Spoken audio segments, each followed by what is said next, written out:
Y estamos hablando en estos días del nacimiento del Señor Jesús, su nacimiento en un cuerpo humano. Jesús es Dios y Él es preexistente a todo. Amén. Él es preexistente a todo. Él es eterno. No tiene fin, pero tampoco tuvo principio. Él es el que es por sí mismo, que es la esencia del significado de la palabra Jehová, del Padre. Jehová, el que es, el que era y el que será. Y Jesucristo dice en Apocalipsis que es, el que era y el que ha de venir. Amén. Cuando Moisés, a mí me encanta ese nombre con el cual Dios se presenta a su pueblo Israel, cuando Moisés le pregunta y le dice, si el pueblo me pregunta, ¿quién te envió? ¿Qué le digo? ¿Cuál es el nombre? Y dice, yo soy el que soy. Yo soy el que soy. El que existo por mí mismo. El inquebrantable, el que no tiene principio ni tiene fin. De Jesucristo dice que Él es el alfa y la omega. En griego, en hebreo es el alef y el tav, el principio y el fin. Amén. Ese Jesucristo estamos celebrando, pero no solo por el hecho de su nacimiento físico aquí en la tierra, humano, sino que nosotros hemos nacido de nuevo por Él y porque un día le permitimos entrar en nuestros corazones. Amén. Y eso es lo importante. No nos serviría de nada celebrar la Navidad sin tenerlo en nuestros corazones. En estos tiempos y en estos días que nos han tocado días tan duros para nuestro país y donde seguramente y lamentablemente en muchas mesas, en muchos hogares no habrá quizás los alimentos que había antes, alguno no tendrá quizás un pan dulce, una sidra o no sé, lo que fuere, por los altos valores y demás. Y mucha gente estará triste y mucha gente está triste por lo que le va a faltar en la mesa. Pero debo decir también, lamentablemente en otros años, quizás en otros tiempos, sus mesas estaban llenas, atiborradas de alimentos y bebidas, pero Jesús no estaba ahí y no les preocupó. Y eso es triste. Hoy muchos estarán preocupados porque no estará el alimento o no estará la misma cantidad de alimento que antes. Pero muchos años, muchos tuvieron sus mesas llenas y no les preocupó que Cristo no estuviera allí. La Navidad es la celebración del nacimiento de Jesús, por más que el sistema de este mundo lo quiera tapar. No tenemos problema con Santa Claus, con Papá Noel, con San Nicolás o como quieran llamarle. No hay problema para los niños. Está bien, está bueno. Que se diviertan y todo, pero el personaje principal y la persona, como hay un cántico que cantamos el miércoles, Jesús, tú eres la persona más importante en este lugar. Rey de reyes, Señor de señores, tú eres aquel que mi vida salvó, que mi vida cambió, que mi vida transformó. Amén.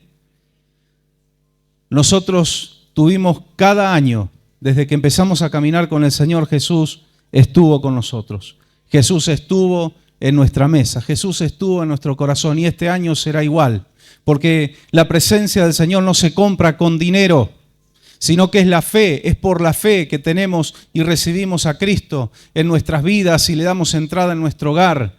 Yo le digo a todos los que están mirando y a los oyentes de la radio, preocúpense de que Cristo esté en la mesa. Si Él está, todas las demás cosas vendrán por añadidura, pero que Jesús no falte en sus corazones. Amén.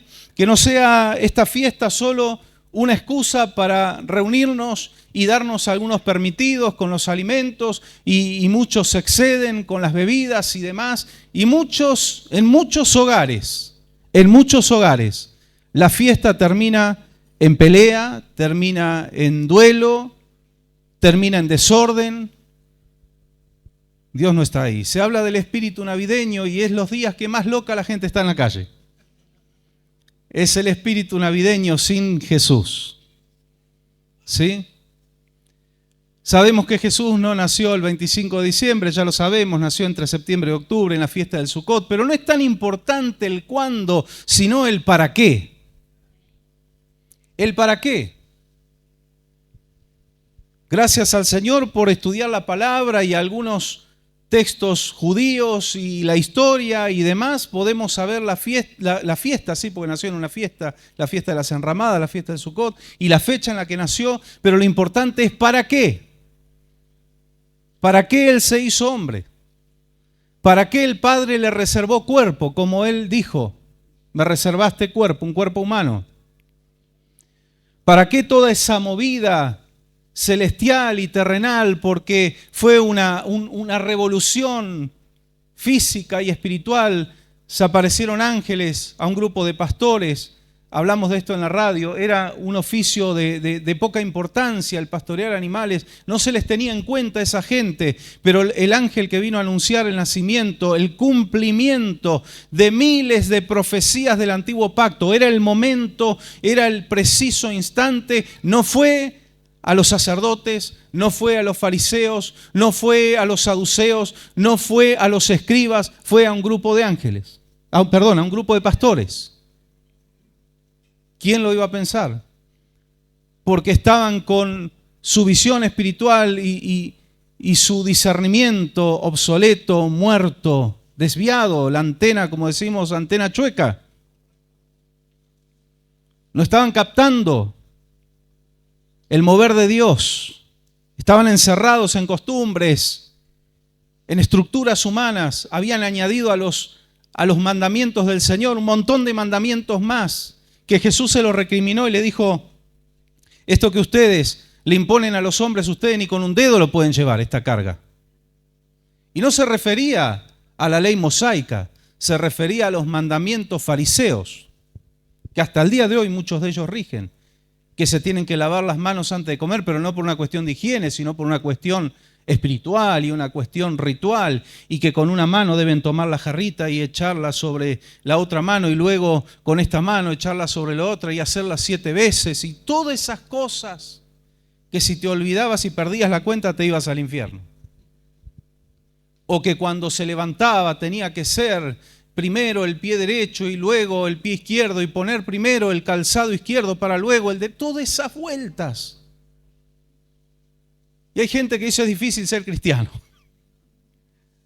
No, es difícil tratar de meter cosas y costumbres y ritos para llenar ese vacío que muchos tienen de Dios. Es más fácil tener al Señor en el corazón. El reino de los cielos no consiste en comida ni bebida, sino en justicia, gozo y paz en el Espíritu Santo. Es tan sencillo como eso, tan sencillo.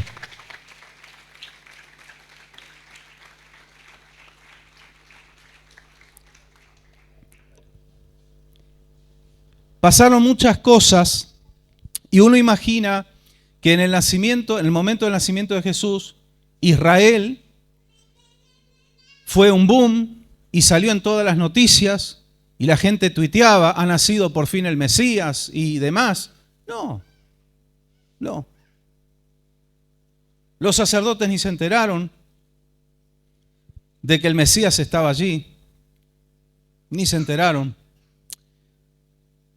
Los que gobernaban en ese tiempo, esa especie de virreinato que había en Israel, que estaban los Herodes allí, sintieron celos, porque tenían miedo de que esta profecía se cumplieran en cuanto a un reinado terrenal, físico, normal, un reinado político de Jesús, nada más. Ellos tenían miedo de eso. Roma quería mantener más o menos el orden en Israel y principalmente en Jerusalén, que siempre era un polvorín. Y le molestaba un poco que alguien levantara revuelo. Esa fue toda la preocupación, pero los que se enteraron que el Mesías había nacido eran primero sus padres, que no lo terminaban de digerir, de masticar. Dice que cuando venían palabras sobre ellos y sobre Jesús, ellos lo guardaban en su corazón y meditaban sobre esto. No terminaban de digerir semejante noticia, ¿no? Ellos sabían de las profecías mesiánicas, pero yo creo que ellos habrán pensado justamente en nuestra casa, en nosotros. Nosotros somos el matrimonio que vamos a acunar y vamos a alimentar y vamos a criar al Mesías. ¿Cómo puede ser? ¿Cómo será esto?, dijo María. Tremendo. Se enteraron unos pastores allí, guardando las vigilias de la noche cuidando a los animales. Y se enteraron gentiles, antes que todos los religiosos de Israel, los gentiles en otro país se enteraron, y ya vamos a hablar unos días más adelante de los sabios del Oriente, una hermosa palabra también. Los conocidos como los Reyes Magos, que en realidad no se sabe si eran 3 y cómo se llamaban, y si uno era negro o si todos eran negros, todos eran blancos, no importa eso. Eso no lo especifica la Biblia, es parte de la tradición. Pero ellos se enteraron, ellos estaban al tanto de una profecía que estaba sobre el pueblo de Israel. Ya después vamos a ver por qué ellos lo sabían. Se enteró gente humilde, pero el pueblo en general no se enteró. Alguien por allí también lo sabía, que era familiar, que le llevaba 6 meses de diferencia, que era Juan el Bautista. Lo reconoció de vientre a vientre. Pero luego, cuando él ya de joven, él está desarrollando su ministerio y está predicando y está bautizando y está preparando el corazón del pueblo para el Mesías, con el Espíritu, con la unción de Elías, de volver los corazones del pueblo a Dios. Y cuando lo ve venir, dice, ahí está. Juan el Bautista no era egoísta, no era individualista, no era orgulloso, no era arrogante. Él fue, dice la palabra, uno de los profetas o el profeta más grande que hubo sobre la tierra. Sin embargo, cuando lo vio a Jesús, él le dijo a sus discípulos, síganlo a él. Él es, no soy yo, es él. ¿Qué tiene que hacer la iglesia? Mostrarle a Cristo a la gente. Síganlo a él. El Señor nos mandó a discipular, ¿sí? Y lo hacemos y estamos formando a una iglesia para conocer la palabra, para vivir conforme a la voluntad de Dios, pero la dirección nuestra hacia ustedes es síganlo al Señor, mírenlo a Él. Él es la estrella resplandeciente de la mañana. Nosotros somos, como en la palabra, los eunucos que preparaban a la Virgen para encontrarse con el Rey. Preparamos a la iglesia para el encuentro con Cristo, que un día se va a dar. Amén.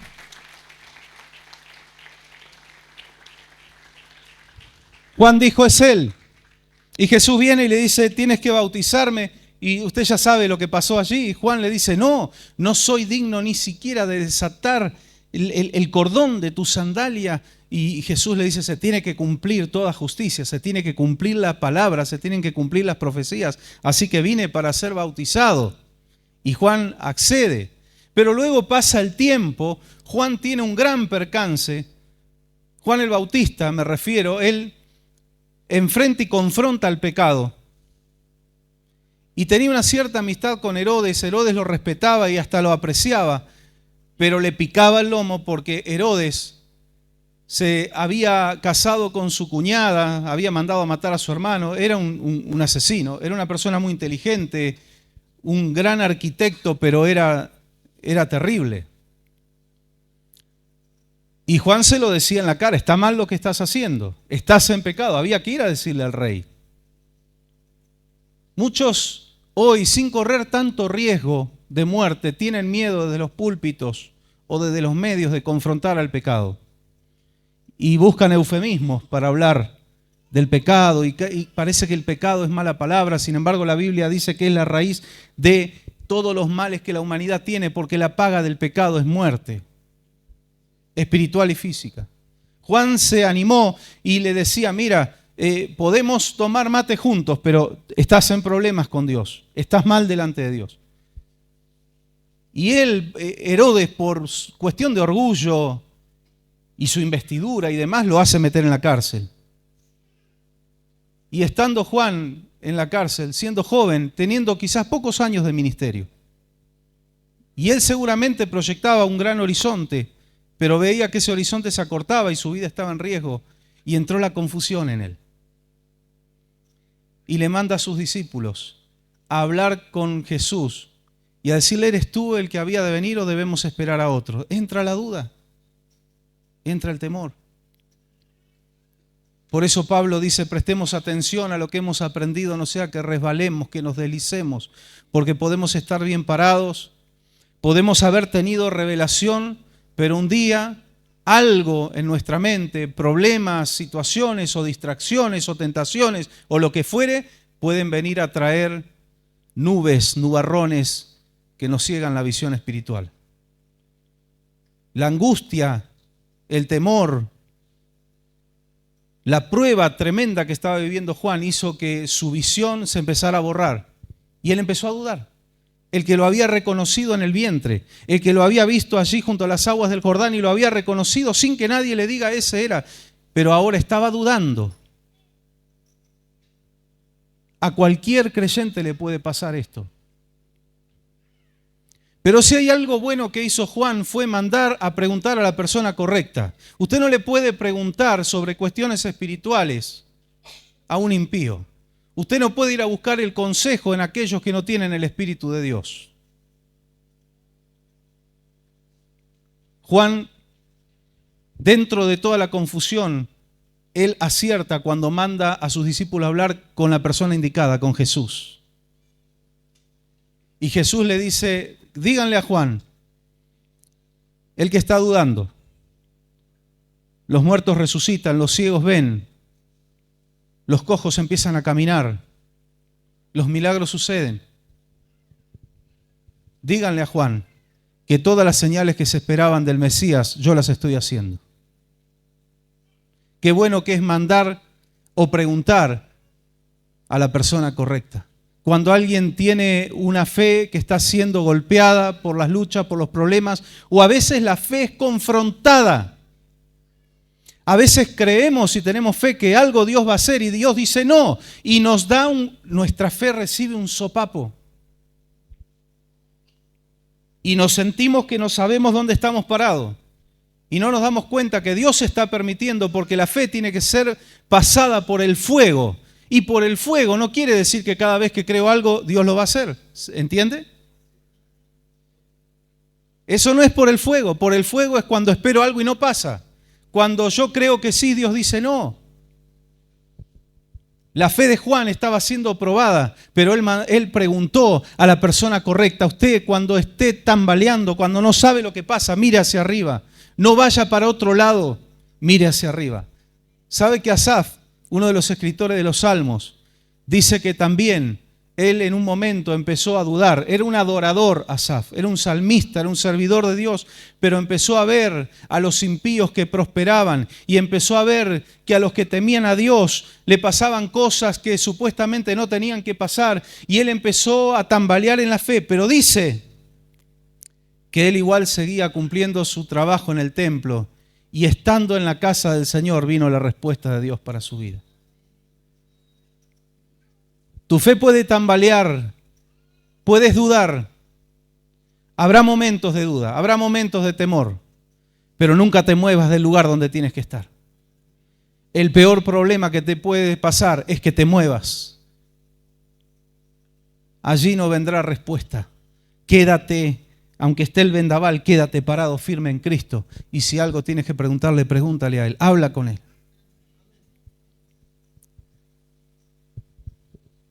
Pero cuando nació Jesús, María y José eran simplemente un matrimonio más que se estaba movilizando por dos cuestiones. Una era la fiesta del Sucot, que todos tenían que subir a Jerusalén a adorar y había gran movilización de personas y Augusto César fue inteligente de aprovechar todo ese movimiento y decretar el censo, justamente cuando todo el pueblo tenía que viajar y moverse. Entonces José y María llegan a Belén porque era la ciudad de David, que era en realidad un pequeño pueblo, insignificante entre las ciudades de Israel. Ahí había nacido en una familia también insignificante, y hablo en términos humanos, usted me entiende, ¿no? Ahí había nacido David, hijo de Isaí, una pequeña familia de Israel que Dios escogió. Y allí va José porque era de ahí y tenía que anotarse en el lugar de nacimiento, si bien él estaba viviendo en Nazaret, pero tenía que ir a Belén de Judea, no de Palestina, Belén de Judea. ¿Mm? Y en medio de todo ese trámite es que se cumple el tiempo del alumbramiento de María y da a luz a Jesús, al bebito. No había, como vemos en algunos cuadros, una aureola blanca brillante sobre la cabeza de José, de María y de Jesús. No había nada de eso. Eran una familia sencilla y pobre, no reconocida en la sociedad. Y la Biblia nos habla de que era una familia pobre. Y hay un detalle, por la ofrenda que ellos dieron. Según la ley, en Levítico capítulo 12, cuando había un nacimiento había que presentar como ofrenda dedicada al Señor. Uno era una ofrenda de expiación, el otro era un holocausto. Había que presentar un cordero y un pichón de paloma o una tórtola. Pero dice la ley que si la familia era pobre y no le alcanzaba para el cordero, tenía que presentar 2 pichoncitos de paloma o 2 tórtolas. Con eso era suficiente. Dios tenía consideración. ¿Sí? Y cuando vamos al Nuevo Testamento vemos que José y María dan como ofrenda 2 pichones de paloma. Derribando mitos. Muchos dicen José tenía una buena posición económica porque era carpintero y el carpintero era como un ebanista de estos tiempos. Sí, era carpintero, es verdad todo eso. Pero entre Roma y los publicanos se comían todo el ingreso de la gente y la gente vivía miserablemente, trabajando como burros, vivían miserablemente porque la carga impositiva era impresionante, rayaba la esclavitud. Lo que no se llevaba el Imperio Romano se lo llevaban los publicanos, que eran los encargados de recoger los impuestos, era como la FIP de Israel y de Roma, y ellos no tenían sueldo, por eso eran odiados los publicanos, porque eran judíos que trabajaban para el Imperio Romano, por eso los odiaban. Y ellos, Roma no les pagaba sueldo, le decía todo lo que ustedes cobren, arriba de lo que nosotros exigimos, es su ingreso. Por eso ellos eran los únicos que eran ricos. Porque explotaban al pueblo, a sus propios hermanos, los explotaban. Por lo tanto, José y María eran de una familia pobre económicamente. Por eso ofrecen 2 tórtolas o 2 pichoncitos de paloma. Vamos derribando mitos y vamos a lo que es la palabra de Dios. ¿Cuándo cambia la realidad económica de ellos? Porque un día cambió. Yo una vez prediqué y compartí esta palabra. La primer realidad que Jesús cambió siendo bebé fue la de su propia familia. Cuando vienen los regalos de los sabios del Oriente. Pero eso lo dejamos para otro momento. No había nada que brillara. Era un matrimonio más de los tantos que llegaban para hacer el trámite y justo llegó el momento de que Jesús tenía que nacer. Y estaba allí, estaban buscando dónde alojarse y no había lugar en ningún alojamiento, por supuesto, todo estaba colapsado. Entonces le dan lugar en un pesebre, que lo más probable, porque hay una terminología en griego, es que haya sido una suca, una enramada. Porque las enramadas también se usaban para guardar animales. Y esto lo vemos en el libro de Génesis, cuando Jacob llega a Sucot y él construye enramadas para los animales. ¿Sí? Uno más. Por eso cuando caen los pastores, José y María no lo pueden creer.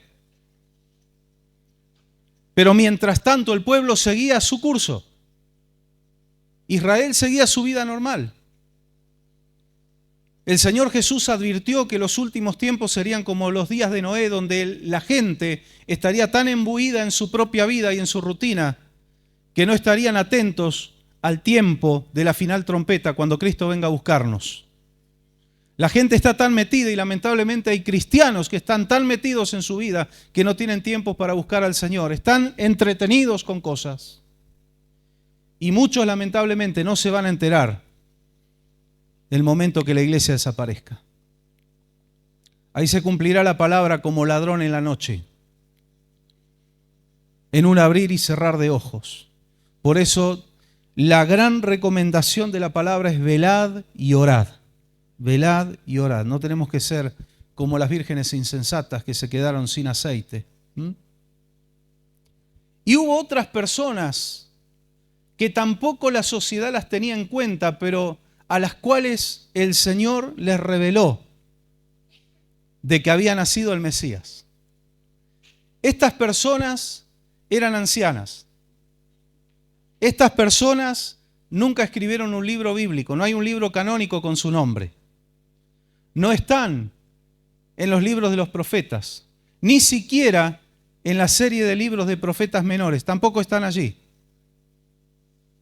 Pero fueron tremendamente privilegiados delante de Dios. Ahora uno dice, bueno, los privilegios es ya pasar por encima de los derechos de otro. En cuanto a la palabra de Dios es diferente.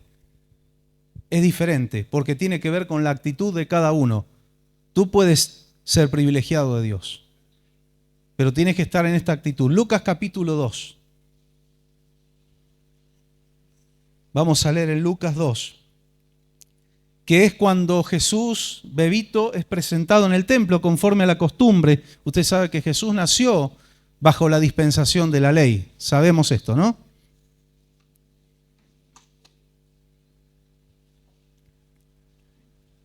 Jesús nace y como cualquier bebé judío, varón, a los 8 días se lo circuncida, se hace la Brit Milá, la circuncisión.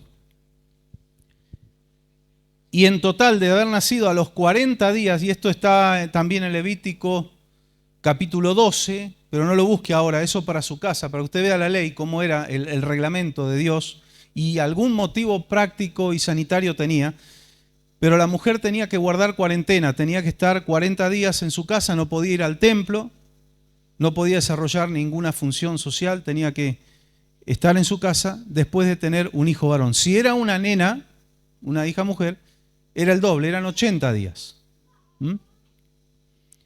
Así que conforme a la ley, así conforme a la costumbre, conforme al reglamento, así arranca el capítulo 2 de Lucas. A los 8 días Jesús fue circuncidado y le pusieron por nombre Jesús porque era el momento que se le ponía nombre a los bebés en la circuncisión. Y ya el ángel había dicho el nombre. Jesús, Yeshua, en hebreo, es el equivalente a Cristo en griego, que es el equivalente a Mesías, a ungido. Eso es lo que significa Jesús, lo que significa Cristo, lo que significa Mesías, el ungido, el escogido de Dios. Amén. Le ponen el nombre y después, cuando se cumplen los 40 días, José y María, como cualquier matrimonio judío, van al templo a presentarlo al Señor. Y el templo oficiaba también como un registro civil. En el templo estaban todos los registros de los nacimientos y demás. Pero vamos a leer el capítulo 2 desde el versículo 25. Y dice, ahora bien, en Jerusalén había un hombre llamado Simeón, que era justo y devoto y aguardaba con esperanza la redención de Israel. Y el Espíritu Santo estaba con él. Tremendo. ¿Quién lo conocía a este Simeón? Era un anónimo. Escuche bien, para la sociedad, para Dios no. Era bien conocido por Dios. ¿Sabe qué importante que es que el Señor nos conozca? Es importante que le conozcamos a Él, pero es muy importante ser conocidos por Él. Y conoce a los que en Él confían, dice la palabra, ¿no? Pero ¿cuál fue el gran problema de muchos que desarrollaron grandes ministerios, pero cuando estuvieron frente a Jesús, Jesús le dijeron, nosotros echamos fuera demonios, nosotros hicimos esto, hicimos grandes campañas, predicamos el Evangelio, pero algo en sus vidas no estaba bien delante de Dios. ¿Y qué les dijo el Señor? No os conozco. Qué triste. No os conozco. Eso es catastrófico.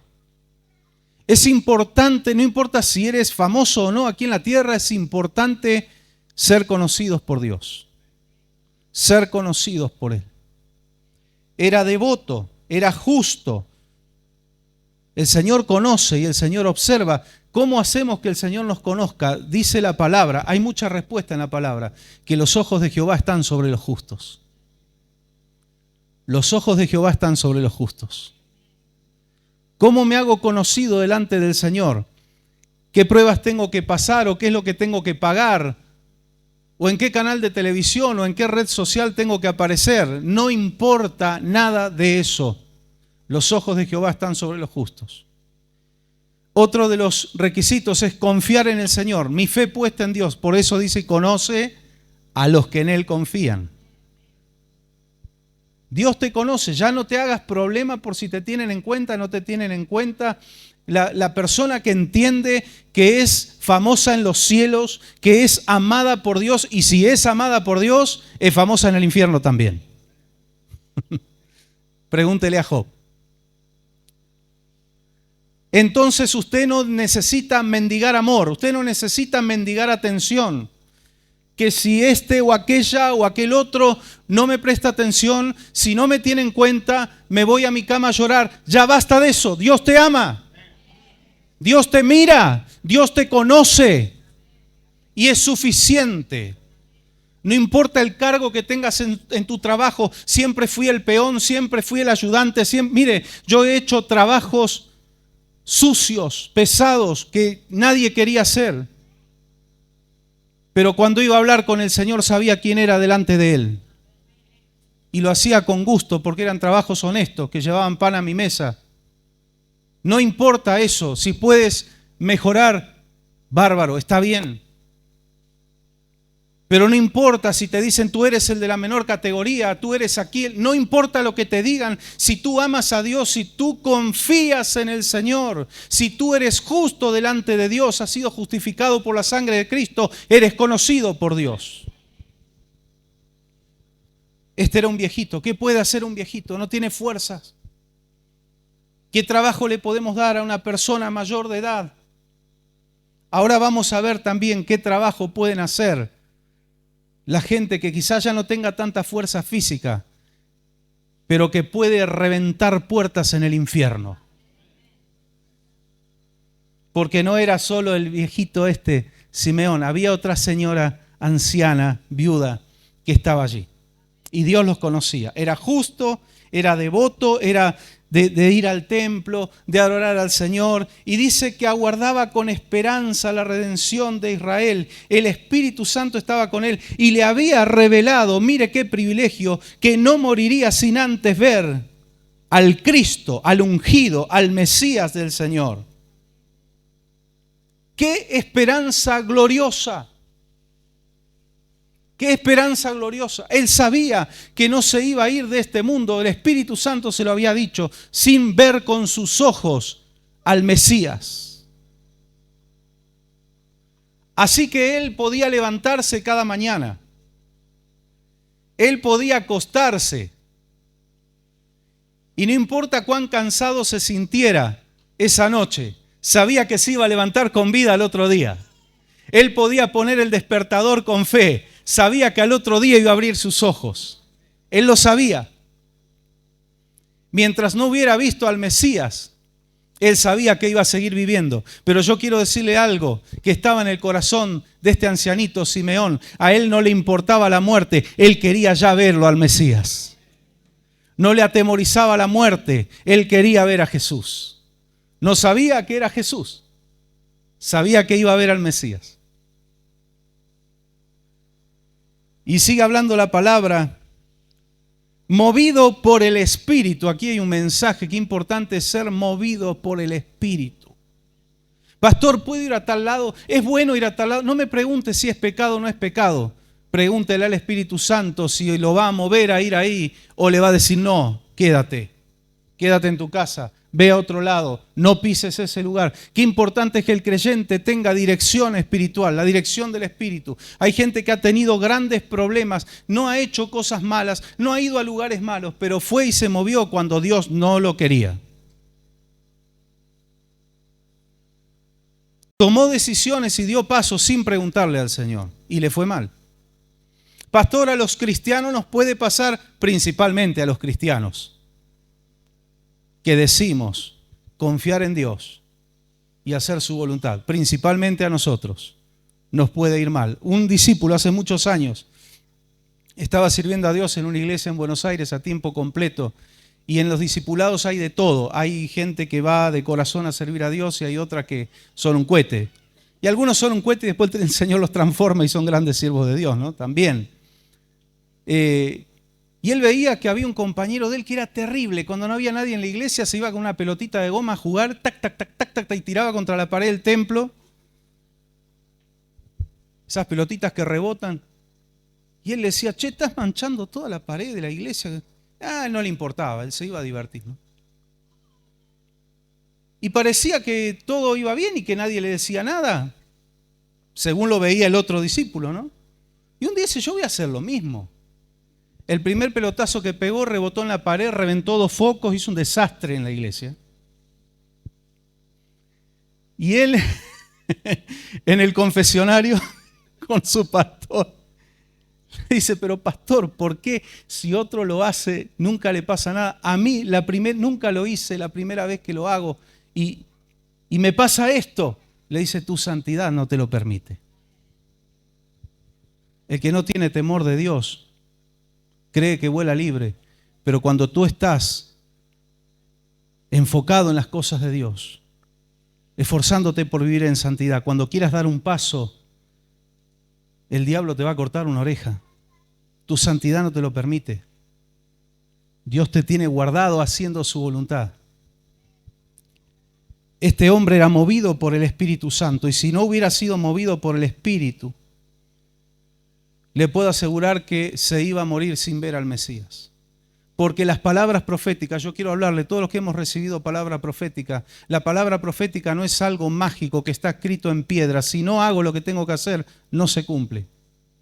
Solo las profecías establecidas en la palabra en cuanto al Mesías, en cuanto a Israel, en cuanto a la escatología bíblica, los tiempos finales, están escritas en piedra. Pero cuando hay una profecía personal en cada uno de nosotros, si no hacemos lo que tenemos que hacer, puede que no se cumpla.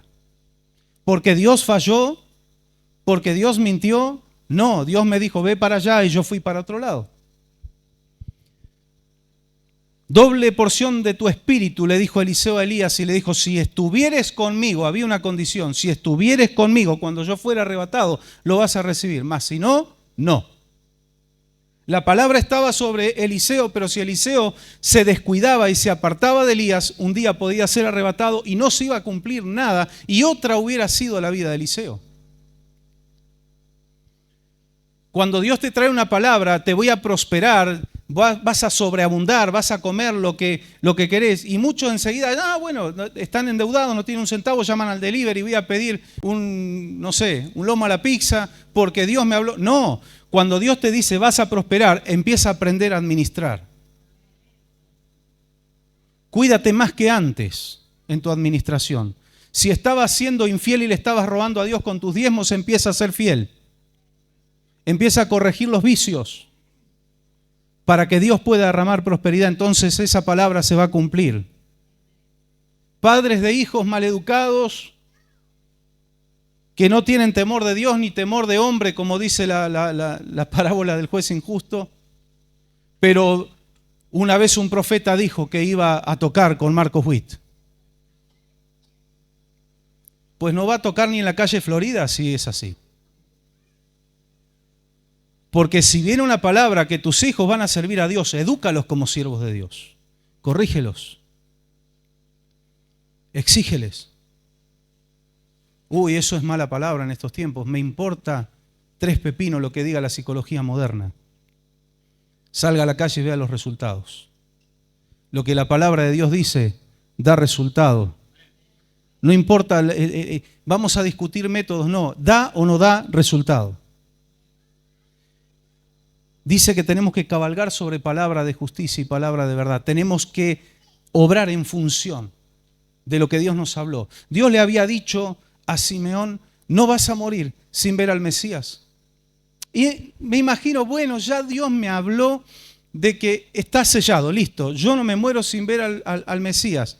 Y el Espíritu Santo, che, anda al templo. No, está lloviznando. Se me van a empañar los lentes. Tengo fiaca. El cristiano que se queda por fiaca nunca dice, me quedé porque tenía fiaca. Pero Dios lo ve. Y se pierde bendiciones. ¿Y sabe qué hubiera pasado? No es que el Espíritu Santo le iba a decir a José y María, pará, no vayas al templo todavía porque Simeón está durmiendo la siesta. Dios es un Dios bueno, generoso, amoroso y misericordioso, pero exigente.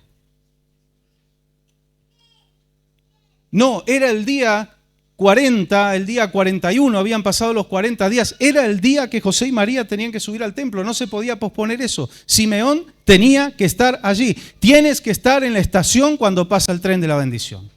Tienes que estar en el andén, parado, esperando, listo. Movido por el Espíritu, él va al templo. Él siente en su corazón el momento. Y cuando al niño Jesús lo llevaron sus padres para cumplir con la costumbre establecida por la ley, Simeón lo tomó en sus brazos y bendijo a Dios. En el preciso momento, porque era mucha la gente que estaba yendo al templo, era el único templo que había en todo Israel. La gente acudía en multitudes y entre medio de esas multitudes habría otros matrimonios con bebitos en brazos. También.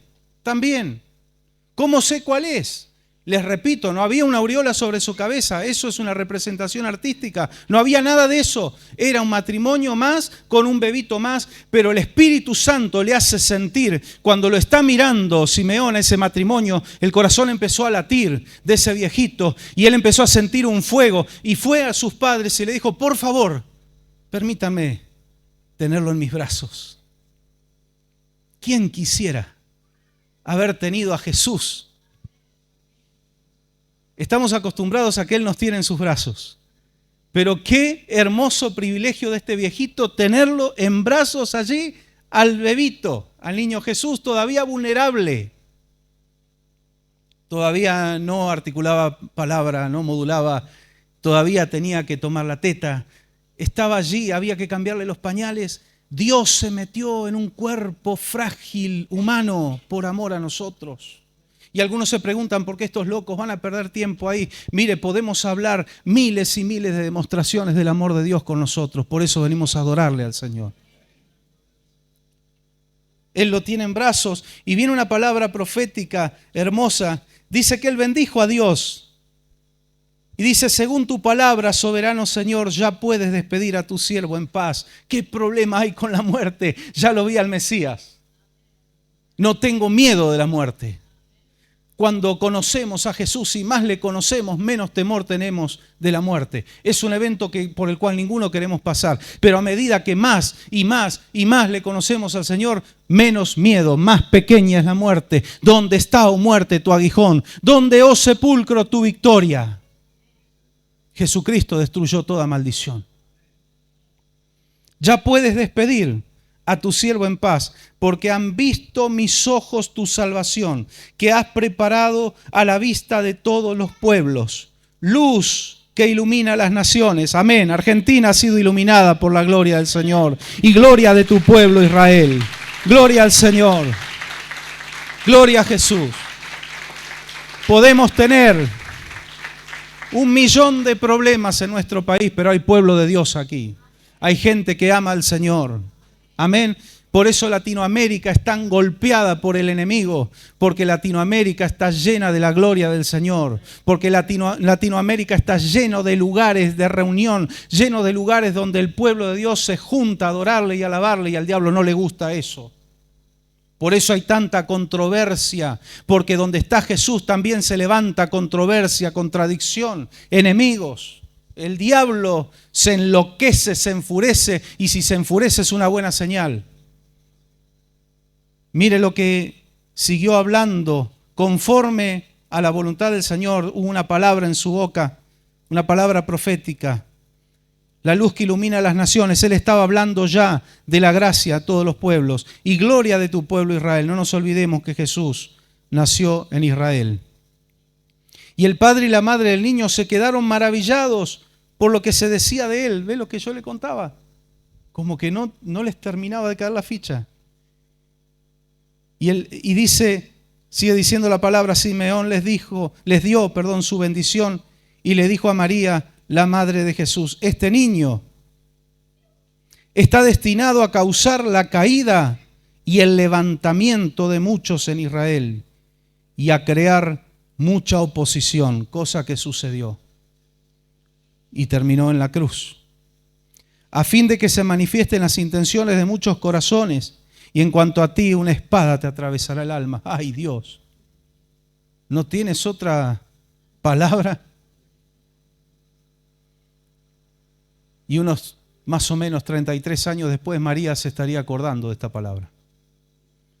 Lo que es para una madre ver a su hijo que lo están flagelando y le están colgando en una cruz, clavándole unos clavos de hierro oxidado y tratándole como al peor de los reos. Realmente María, su alma fue atravesada por una espada. Y había también una profetisa, Ana, que quiere decir favor de Dios. Hija de Penuel, de la tribu de Aser. Era muy anciana, casada de joven y había vivido con su esposo 7 años. Solo 7 años estuvo casada y quedó viuda, su esposo falleció. Y luego permaneció viuda hasta la edad de 84. Nunca salía del templo. Otra ancianita devota, fiel, piadosa, de verdad, no de apariencia, de verdad. Sino que de día y de noche, la versión 60 dice, servía a Dios. Y aquí esta versión dice, adoraba a Dios, porque usted sabe que el servicio es adoración. Con ayunos y oraciones. No importa la edad. Si hay algo que tenemos garantizado, a menos que el Señor venga antes, es la edad. Que el tiempo sigue corriendo. Y que por más que uno se cuide y demás, paulatinamente el cuerpo va perdiendo fuerza y va perdiendo aptitudes. Pero hay algo que nunca perdemos. El poder de la oración, del ayuno, de la búsqueda de Dios. Por eso dije, por más que no haya fuerzas físicas como antes, usted puede reventar puertas del infierno con clamor, con ayuno, con oración. Usted puede obrar.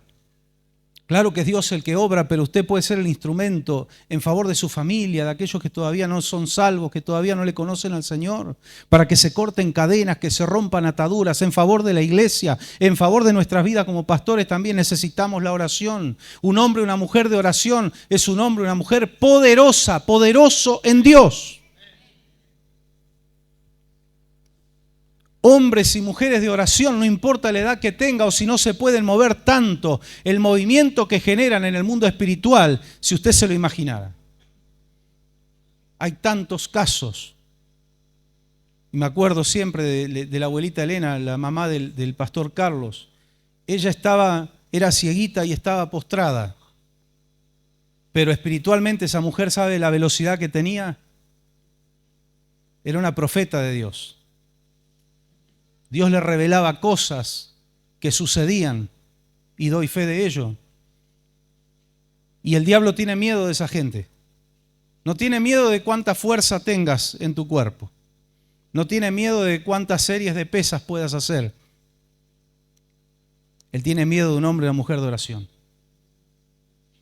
Pablo dijo, porque el cuidado del cuerpo para poco aprovecha.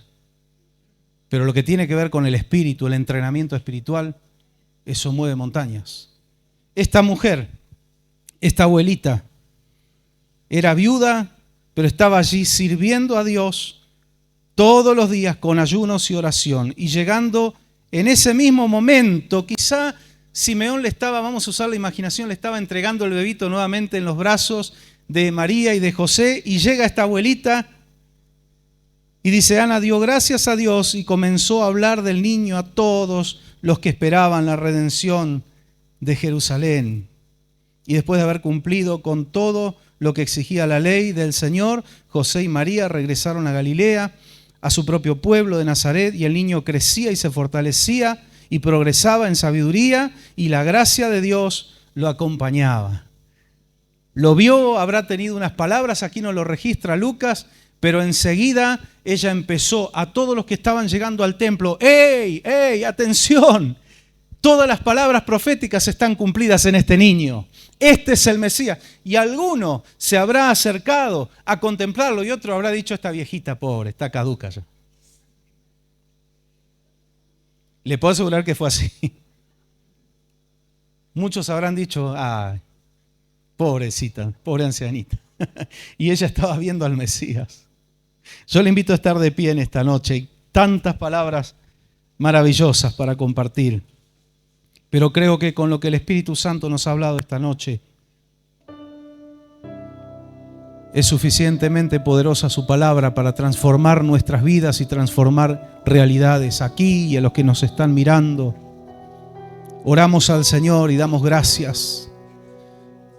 Gracias, Jesús. Tú ya no eres un niñito, no eres un bebé. Tú estás sentado a la diestra del Padre en la majestad de las alturas. Y a través del Espíritu Santo tú estás en nuestros corazones. Tú eres el Rey de Reyes y Señor de Señores. Gracias, Señor, porque al igual que a este anciano Simeón y esta anciana Ana, a nosotros, Señor, tu Espíritu Santo nos ha alumbrado los ojos del entendimiento y podemos reconocerte como nuestro único y suficiente Salvador. Tu palabra dice que nadie puede llamarte Señor si no es por el Espíritu Santo. Tú nos has mostrado esta realidad, pero queda todavía mucho más por conocer. Queda todavía mucho más por caminar en tus caminos, por descubrir, por disfrutar.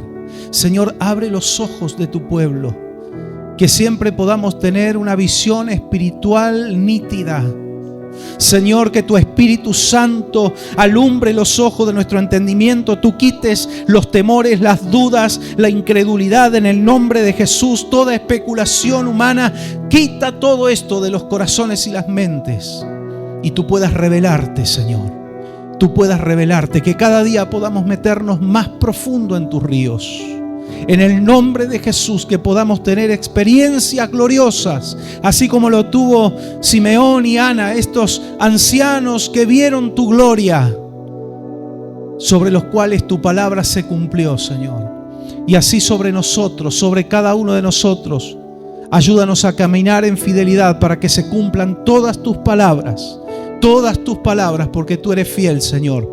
Cada promesa escrita en tu palabra, cada palabra profética que ha venido sobre nuestras vidas sea una realidad, Señor. Muestra tu gloria y tu poder. Los que hoy necesitan ser renovados, los que hoy necesitan un milagro de sanidad, puedan recibirlo por la fe en ti, Jesús. En el nombre glorioso y poderoso de Jesús, te damos gracias por tu fidelidad. Podemos decir: Ebenezer, hasta aquí tú nos has acompañado.